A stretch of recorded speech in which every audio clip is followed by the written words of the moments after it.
Hey, you guys. Good morning, afternoon, evening, wherever you are in the world. Always good to see you guys. Let us know where you are, actually. We love to see you in the chat. So if you just sign in and give us a shout out where you're from, I'd love to hear from you. Also, it does help the viewership if you guys do like the videos we're going along. I hope you do like it. I think you will. I'm talking to you about really one of my favorite subjects. And by the way, thank you for answering that kind of last minute survey. We got the biggest response on composition tips. Of course, I wrote a whole book about it. Here it is, 83 composition tools. So it's a subject that I enjoy talking about. I know a lot about it. And it is what I found by survey, not just what you guys responded to, but other surveys, it is a big stumbling block for a lot of people. And let's face it, there are two things that you have to know in photography. Actually, this is visual art in general. That could apply to painting, it could apply to filmmaking, photography. Anything that's got a frame or a canvas, you have to know lighting, which is either natural or studio lighting. There's a whole variety of different lighting modes and moods. And you have to know composition. Composition is basically what you do within the frame of your camera. So I'm communicating to you through a camera, and there's a frame here. And, what you see, like this microphone doesn't, that could be edited out. That doesn't really belong there. But you see things basically designed within the frame of this space here. So we're going to be talking about that. And hello, Joe from Louisiana. Okay. The Bayou, how is it there? I've only been in your state just briefly, but it's a beautiful place. And Catherine in New York, hello. So we're going to be diving into this subject, and I do welcome your comments, questions, mostly. Like, if you have feedback, that's fine, but I'd really like to know what your questions are so that we're identifying those areas that maybe you're having trouble with or you're challenged by as I go through this. That will help me. So just fire away, and I will be looking at the chat, and so will Jared, so we can pick up your questions as we go. Okay, so I'm going to get officially started here. I'm Marc Silber. I am a photographer. I'm an author in Carmel, California. And today's show is not brought to you by YouTube. Today's show is brought to you by our friends at Bay Photo. And listen, you guys, you've heard me talk about making prints. It's so important to put your work into print form. And Bay Photo is a really great lab that will help you. You can order all sorts of different types of prints. These are their specials here, 20% off on thin wraps. You can see they float out from the wall. They're pretty cool. 20% off on those. You don't have to frame them. That's the other thing. And some photos that I have on the wall, I don't want framed. I actually want them to kind of sort of look like they're coming right out of the space of the wall, and that can be a really cool look. Wood products are also 20% off. Hey, that's kind of cool. You could get, wood prints. They've got all these variations here. Those are also 20% off. They're fine art prints, 15% off. So those are your prints that you really want to, enhance, make sure the colors are popping, and you really got the highest quality that you can get. That's a 15% off, which is cool. And as always, you get 25% off on your first order. So do yourself a favor, do us a favor, and head over to Bay Photo after the show. Don't do it right now, but after the show. Okay, let's talk about composition. So here's the deal. I wrote this book because it kept coming up. People would ask me, and there it is, just so you can see it. Secrets to Amazing Photos. People ask me, well, Mark, how do I compose? What are some of the rules of composition? Right there, we go, wait a minute. So let's begin right there. What are the rules of composition? You hear this all the time, right? If you know the rules of composition, you're going to produce great photos. Well, actually, it turns out there's two false beliefs in regards to composition. First one, there are no rules of composition. You just sort of feel your way there. And there are artists who say this. I don't believe them, though. I don't believe that they're not following any kind of guideline. I know that they are because these are ingrained in art itself. If you look at classical painting, you will see there are these absolutely time-honored techniques, if you will, rather than rules that guide your eye. And that leads us to false belief number 2. There are nothing but rules and laws that will give you a formula to make your photos look amazing. Yeah, you might follow some of these things, but like anything, if you just follow a pattern and you don't have an understanding of it use as a guideline, it's going to end up looking a lot like other people's works. And you don't want that. You want to develop your own voice. So let's kind of get beyond the idea that there's either no rules and you just got to kind of feel your way along. That's absolutely not true. And the analogy is, let's say if you're learning to cook and somebody said, don't follow a recipe, just get into the, kitchen and start pulling things out until you've got something that looks good. I don't think that works. You do follow recipes. You can change a recipe once you've adopted it and you really understand it. Maybe you tweak it a little bit, but until such time as you really know how to make that magical dish, say pesto, which I'm really good at, and I follow the same recipe that I've been using for about 45 years. I do not alter it because it's so good. But I know it, and I know the ingredients. I might, one of the ingredients is garlic. I will tune the garlic up or down depending on my audience, as it were. If people are kind of garlic sensitive, I will tune it down, or if they're really heavy duty, and I will crank it up. So that's kind of knowing that particular recipe. But what you want to do is you want to get beyond the idea of having to sort of be a slave to rules, but you do want to know the guidelines. And that's what I'm going to cover with you. I'm going to cover some of the key guidelines that you can use every single day. The secret is this: there are tools to learn, and you can learn those, but they are not rules. Do not be bound by them. Learn them, be fluid with them.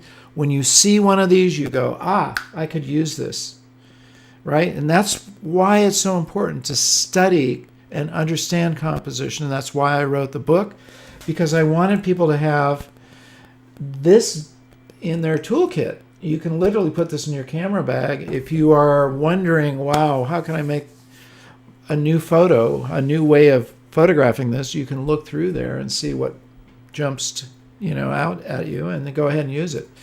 Okay, framing. We're always going to talk about framing. It's like back in the kitchen. It's the chef's knife that you're going to use constantly. And don't think, oh, Mark, I already know about framing. I hope you skip over this really fast. Listen, you may already know about it, but it is the backbone of so many different compositional tools, just like a chef's knife is. And you're going to use it constantly, and there's many variations to framing. We'll talk about a few of them right now. So the first thing you got to know about framing is, what does it do? It provides layers, and it provides depth, and it also directs your eye. And here's an example, okay? A fence in Big Sur, California.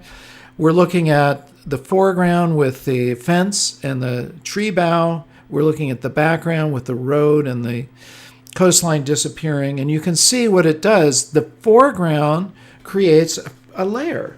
So one of the things we're doing with composition is we have a two-dimensional subject called photography, and we're trying to add that feeling like there's a third dimension, there's depth to it. That is going to make your photos more interesting. So by having this foreground frame, it does add depth. It does also highlight what you're shooting in the background. So your eye tends to go through the frame and look at what's in the background, and that's what you're doing with framing. Here's another example of framing from our friend Bob Holmes. Now, I love this photograph. This has a whole story around it. Whoops, I'm sorry. We're jumping ahead to Dan Milner. But let's look at this one here. So this has, you can see 3 frames within it. It's pretty cool. Frames within frames is very interesting, and I'd like you guys to always take a look for those. You don't always find them, but when you do, definitely take advantage. What you've got to do is get everything in the frame working together like Bob did here.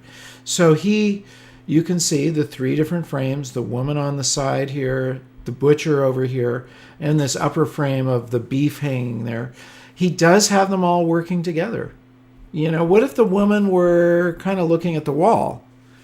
She's looking away from Bob. It wouldn't really work, would it? But everything he did was very carefully composed within these 3 frames. This is another example of framing, and it's a really cool example because it gives a photograph multi-dimension. It gives you these 3 different views going on. There's actually 4, if you count it. There's these 3 individual frames, and then there's the 4th frame, which was all of them put together, which is right there. Okay, so you have 4 frames going on. Now, one of your comments, one of you guys left a comment about, can you talk about Dan Milner in terms of his composition layering? And let's do that. So this is a photograph from one of his zines or one of his books. And of course you see the guys, the cops in the foreground, but then look in the background. So we have depth. And, I'm sorry, this is the only version I have of it, which is the photograph that Dan took of his book. So you have to kind of ignore the gutter line in the middle, which is kind of cutting into it. But if you look at it in terms of the framing is pretty cool here, because we have this nearest police guy right here is a very central point of framing. But then look at the background. There's that, element of depth there because these guys are in the background, and it's really aided by these leading lines, which is another composition tool. By the way, you can stack different composition tools together, which means you add them together. You won't often find just one composition tool by itself. You'll often find them working together. In this case, you have frames within frames, you have layering, and you have leading lines. Very cool composition. And Dan pressed his shutter at the right moment. He didn't just randomly press the shutter. He really was watching for what was going on in all 3 layers of this composition. The 3 layers being the foreground police guy, the middle ground of these guys, and the background, which includes this one cop back here as well as these people who are in this demonstration. And even leading back into this back area with the stop sign, this guy's hands up here is very clever composition, which is another key ingredient to composition, which is finding that decisive moment. We're going to get to that in a second. But also be patient. Don't just stand there and go, click, that's it. Be patient. Wait for the scene to come together. Ed Koshy talked about that. You got to wait for the magic to develop. And that's all part of composition. In our instant photography kind of like brainwashing, I will call it, where everything has to be, woohoo, that second we can forget that composition often requires patience. You see the elements, but you've got to wait for it. You got to wait for them to come together, and that could be true with Dan Milner street photography. It could also be true with landscape photography, where you're waiting for clouds to move, or you're waiting for the sun to disappear, or to break through, or something. You have to be patient. Photography doesn't have to be a split-second proposition. Okay, another example from Dan. Very different, very, very different. Because really, at first glance, it looks like kind of all one frame, doesn't it? But really, let's look at it more closely and you see we have the foreground of these hats, and we have a middle ground section here, and then we have our background. And it's very interesting how he used a long exposure to get this feeling of motion and emotion. Don't you get, motion and emotion go together.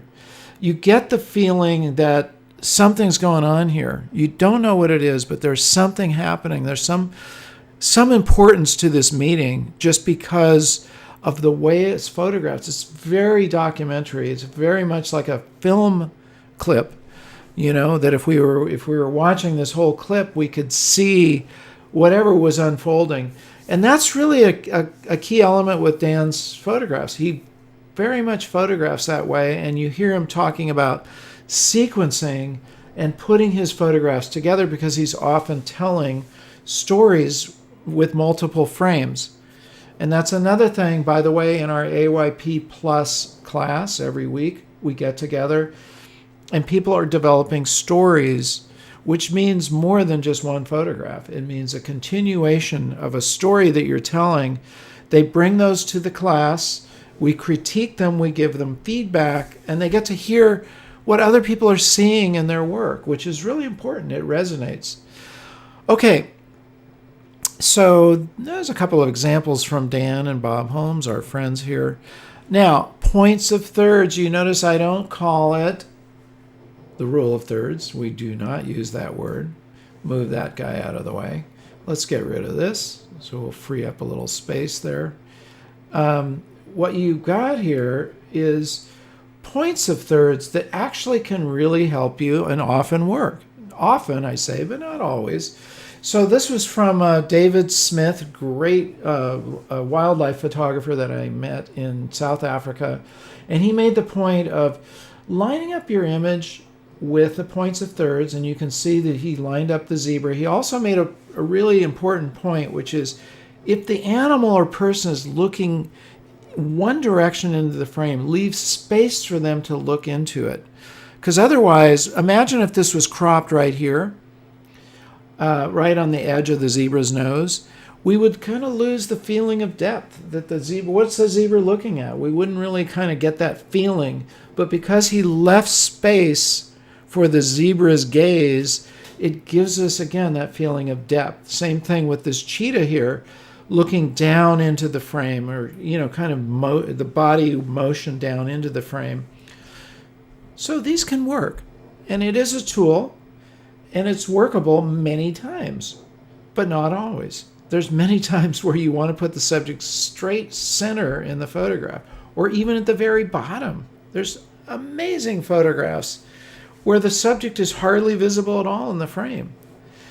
Definitely not following any kind of rule of thirds or rule of anything. It's really like, again, your eye seeing what really resonates. Okay, I'm seeing you guys pop in there. That's good. So please do start giving me your questions. Like, what are you challenged by? Because I want to take those things up. All right, so what else? These are points from my book. We're at number 5 here. Geometry is always interesting. Geometry adds interest because there's something pleasurable about looking at geometry. There's something appealing to the eye. This is an example right near where I live of, it's called the Bixby Bridge. You've probably seen photographs. They use it in movies. They use it in TV shows, Big Little Lies. It's used often because it's a really iconic bridge and it's very beautiful. But we have lots of geometry here. We have the arc, a half circle. We have lines of the road and the bridge itself. We even have a pyramid shape of the landscape here. And of course, we have all sorts of other minor, like triangles here, kind of a triangular shape there. So whenever you see geometry popping out at you, get ready to take a photograph. It will add interest to your image no matter what you're doing. Okay, look for geometry, leading lines. I talked about that in Dan Milner's photograph. These are lines that lead your eye to the subject. This was a friend of mine in Vermont. we were going to ride her horse, and she was carrying a saddle, and we're on this road called Bean Pond Road. And, as I often do when I'm walking with people, I said, "You keep walking, I'm going to stand here." And then she finally turned around. She goes, "Is this far enough?" And of course, that was the perfect point. She's looking at me, kind of somewhat, I think, like, "Hey, dude, how long are you going to leave me walking down this road?" And there's a little bit of that, kind of captured in her body language, kind of holding the saddle and the bridle out. But here we have an example also of multiple tools of composition. We have the leading lines. We also have framing with the trees. The trees form a frame. So you find these things in combination all the time. Look for leading lines. Put your subject at the end of the leading line, and it will guide the viewer's eye to where you want them to go, which is another big point of composition. Where do you want your viewer's eye to go? Use your composition tools to help them get there. Capturing the decisive moment, I talked about that a minute ago with Dan Milner, waiting for that, it's like choreography. You're waiting for those elements to come together, and then you press the shutter. Henri Cartier-Bresson coined the term capturing the decisive moment, and it's what his photography is all about. If you're not familiar with him, I invite you, after the show, don't just Google him. Go find a book. If you can go to your local library, look up Cartier-Bresson, check out the book, or go to Amazon. Amazing photographer. You've got to get to know him. He did street photography, documentary photography. He photographed for many magazines in Europe. And he just had this way of finding that moment where everything came together. This is an example of one of my earliest photographs from the 8th grade. These are friends of mine jumping off a sand dune.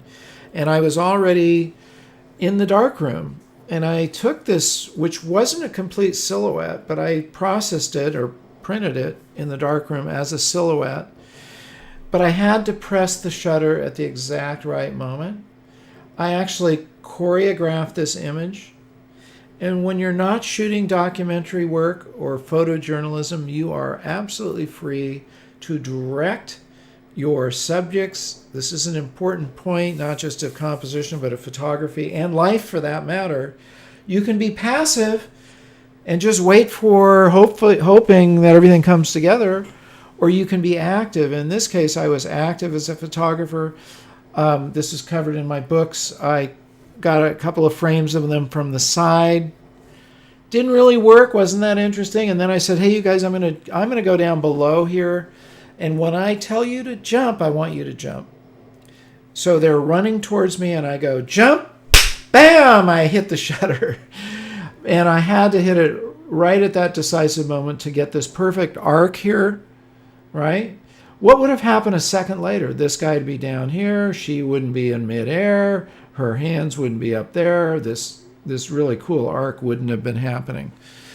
And, it's a fun photograph because it captured not just that decisive moment, it captured a point in my youth that I'll always remember because I really had become a photographer by then. It kind of signifies that for me. Okay, good. So watch for those decisive moments. They don't always knock on the door. They don't always say, "Hey, Mark," "Hey, whoever," You've got to look for them. You've got to be tuned in. And the only way you're going to get there is you have to know your camera so well that it doesn't get in the way. Because if you're fumbling, if you're fiddling with exposure and this and that, you're going to miss it. Do not do that. That's why I do not recommend you shoot on manual. And I think it's a huge mistake to do that. And you've heard other people I've interviewed. It's a big myth on YouTube, and it's BS. Because, look, why don't you use the tools of your camera? If you're shooting film, of course you're shooting manual. That's the only way you can do it. But even there, I've had film cameras like this Rolleiflex here, has a meter built in, and I utilized it. So I could control, usually, I was keeping the shutter speed constant. I was controlling the aperture, which is called aperture priority. But you do not want to be in any way, shape, or form fiddling with your camera when a decisive moment comes up, because you'll miss the photograph and it's never going to come back again. Angles are really cool and really important. I pulled this from a book called How to Shoot a Movie Story, which is a filmmaking book I highly recommend, by the way. But in this book, these guys talked about angles, and they said camera angles can control an audience's attention and reactions to a remarkable degree. You want to utilize angles. Too many photographers shoot from eye level only, and they're missing 99% of the shots. I mean, okay, some of your shots can be taken from eye level, but so many others you could be just absolutely missing because you're not taking advantage of the power of angles. So let's look at some examples here. By the way, every one of these points I'm covering, I cover in great detail, not only in the book, but in the course, which follows the book exactly. And we're going to give you guys a special offer here in a minute. Here's some examples. When you go to a place like the Eiffel Tower, how do you come away with something unique that isn't a postcard? Because if you wanted a postcard picture, why not just buy a postcard? So you got to kind of look at these iconic places and go, what can I do to make it more interesting and make it my own? In this case, I got down low on the Eiffel Tower and shot up, and I'm really capturing the geometry of it's all geometry here. It's arcs, it's the leading lines going up the tower itself, and it's like even this space here, inside the tower. But if I shot that straight on, it would be very dull. But shooting up at an angle adds some interest, wouldn't you agree? Now another example, and this is a really important one. When you're shooting sports, absolutely get low. You'll see sports photographers bending down on one knee because it emphasizes the action, it emphasizes the motion, it makes the subject appear larger and more dominant in the frame. But you really get the feeling of speed, don't you? This is a fantastic photograph by John Todd, a sports photographer. I just also love the depth. We've got this foreground swimmer, and then as the other swimmers disappear, and it's really brilliant how he photographed this, because this foreground swimmer is silhouetted and the next one is, but then you start to actually see the other swimmers here, and you can really get a lot of different values out of this photograph. You get the reflection in the pool, the stand, the lights, a lot going on here. But the main point that really makes this photograph work well is that he got low.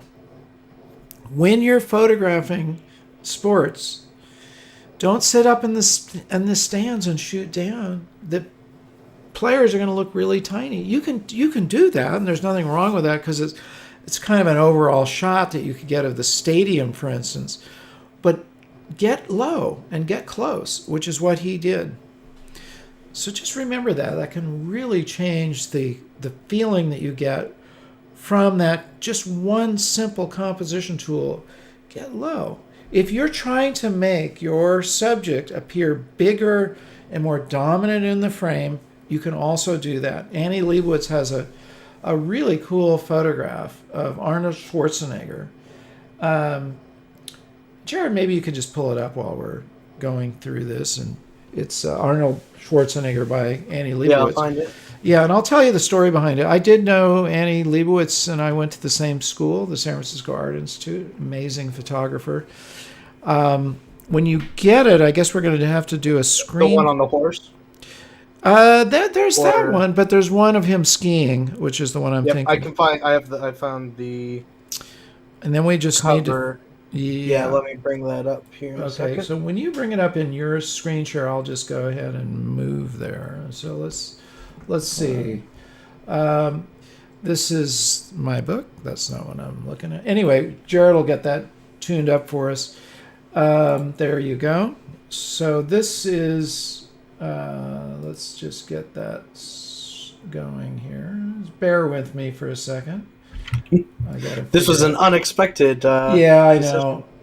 There we go. There we Let me go. see if I'm trying to see if I can get closer in on There it. we There. go. Okay, now why are we not seeing that? So I want to.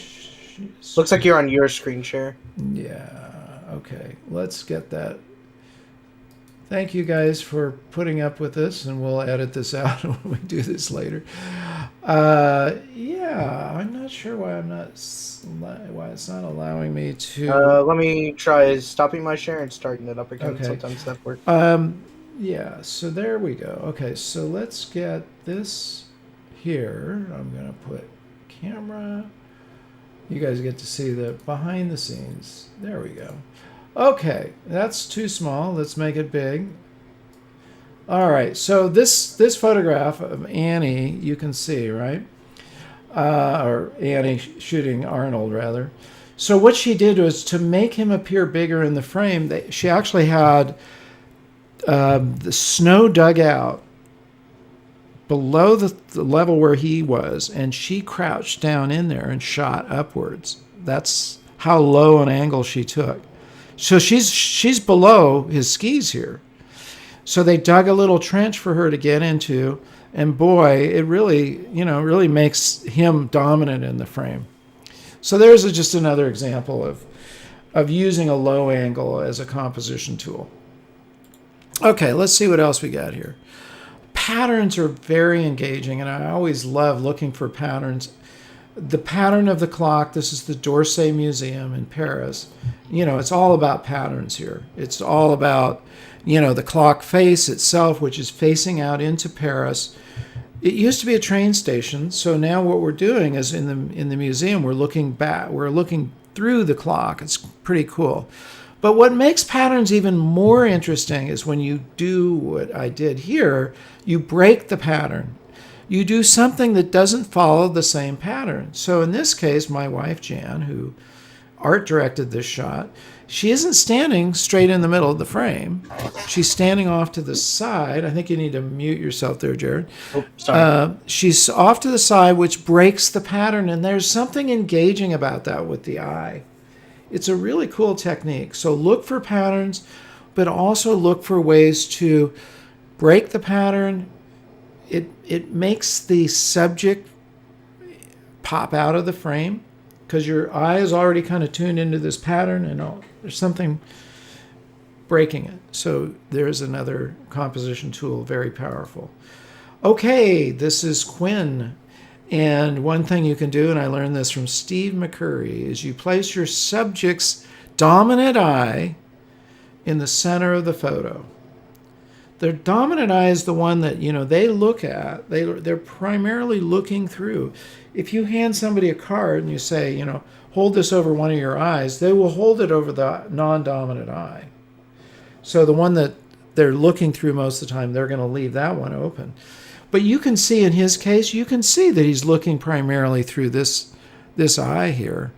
And placing it in the center of the frame does something really interesting. It makes it appear as though the subject is following you along. If you move around in the photograph, it's almost like his eye follows you. It's pretty cool. It's a pretty cool technique. Try that sometime. When you're photographing a person, you could do that with an animal as well. Look for their dominant eye, place it in the middle of the frame. It's going to give you a cool look. And Steve McCurry, if you look at his photographs, you'll see he uses that a lot. It's again, does this follow the quote rule of thirds? Absolutely not. We're centering the subject in the frame. So there's just another example of not using a quote rule. All right, so I've pretty much come to the end of this series here. So I'm happy to answer you guys' particular questions if you've got them. I'm more than willing to show you different things again from this book. There's 83 composition tools. So the other thing that I wrote about, there's two parts to this book. Part 2 has to do with composition lines that we call mood lines. Mood lines convey a particular emotion. So diagonal lines are an example of mood lines. When you see diagonal lines, it gives you a feeling of motion and energy. When we have flat lines, that gives you a feeling of passiveness. So if you're trying to, photograph, I don't know if you guys can hear that, but that's our puppy, our brand new little puppy. She's only 9 weeks old. Yipping in the background. By the way, she was barking all last night, and it's not a great way to get sleep. So, welcome to puppyhood. Anyway, her name is River. She's the darling dog, and if you look at my Instagram, which you guys should be on Instagram, and you should be looking at my Instagram, rather. I'm not going to say you should or shouldn't be on Instagram, but if you are, you might as well look at mine. You'll see some examples of River. I love photographing animals, and I love photographing our own animals, our dogs, horses, goats. I've had a whole bunch of different animals, and they make great subjects. But you're using these different lines. If you're photographing and you're trying to show this energy level that you have on your vacation, everybody's lying on the sand, it's not going to communicate that, is it? It's going to show chilling, having a Corona moment where you're just chilling by the ocean, rather than surfing where maybe there's some diagonal lines of the surf and the water, or water skiing, there's energy coming out of it. So those are handy tools that you can use. Okay, well, listen, you guys, if you don't have any questions, I'm going to go ahead and wrap up. I do want to tell you that I have created a whole course for this. I've just given you a couple of little spoonfuls, but I have a whole course that goes with the book, and 100%. I have a special that we're going to roll out for you guys, and it looks like Jared has got it teed up here. There it is. Let's see if I can enlarge that a little bit for you. Well, that's not doing it. I think you're still. That's just the picture-in-picture. I think my screen. Yeah, I think you're right. If you can. Yeah. But while you're working on that, I could talk about it a little bit. Yeah, go ahead. Get it. So yeah, if you missed out or didn't quite get the chance to do our 4th of July sale, where we put everything, all of our courses were $97, and we had quarterly memberships for AYP Plus on sale, and we've decided to extend it on our composition course because we saw how interested you guys were in composition. Yeah. So this is a great chance. There's all kinds of things that you're going to be able to learn from it. And I think one of the biggest things is, for me personally, having, absorbed the material a lot, is it really does help expand your ideas and your vocabulary when it comes to composition. And when you know the words and the terms, you see it everywhere. Yeah. And that is what you're going to greatly benefit, I think, from, is that when you know and you're aware, you see it when you're looking out into the world. Yeah, that's really what my premise was with the book, is adding to your vocabulary. If I surveyed photographers, the average photographer probably knows about 5 composition tools. Well, that's not a very large vocabulary, is it? When you look at pros, you can see they have a very wide vocabulary. So what I'm trying to do here is teach the composition tools which add to your vocabulary. So there you have it. Hope you guys take advantage of it. So we put it as a discount. I think we also included a month of the AYP Plus. Is that right, Jared? Yes. So I'll be. That's kind of cool. So you guys will get a chance to come to 4 of our live classes and actually dive into our library during that month period. That's a pretty cool deal because you'll get live interaction. And, we open up, it's on Zoom, so we open up the camera and the microphone so people can talk, which is something we can't do on YouTube. All right, well, listen, you guys, I hope you guys are having a great summer. I'd love to see more of your work, and that's why I love AYP Plus, because we can actually see your progress in terms of telling stories. This is really important, by the way, to elevate your photography from single images to a series of telling stories through whatever your subject is that you're going after. And we have a variety of different people are doing different things. Some are, doing self-portraits. Some are capturing different, like barns. Barns have a personality, and you can tell a story through a whole series. There's so many different looks of a barn. There's sizes and the way they're colored. Some are red, some are blue, some are just faded wood. You can tell your story through your animals. People are doing that. Whatever it is that resonates for you, that's the story you should be telling. And you should develop this series because it moves you as a photographer from single images to storytelling, which is really powerful. Okay, well, thank you guys for joining me. I don't think I ever asked you to subscribe and enable the bell, because if you do that, you'll be reminded of our upcoming videos. So please do that. And I love it when you guys leave your comments in the video itself. We'll answer them, and of course share if you don't mind. And as I always say at the end of my show, and I hope you guys will say it with me wherever you are, remember to get out and capture your images, not somebody else's, not some rule, your images of life. Take care, you guys. Stay safe, stay well, stay creative, and get out and create something. See you soon.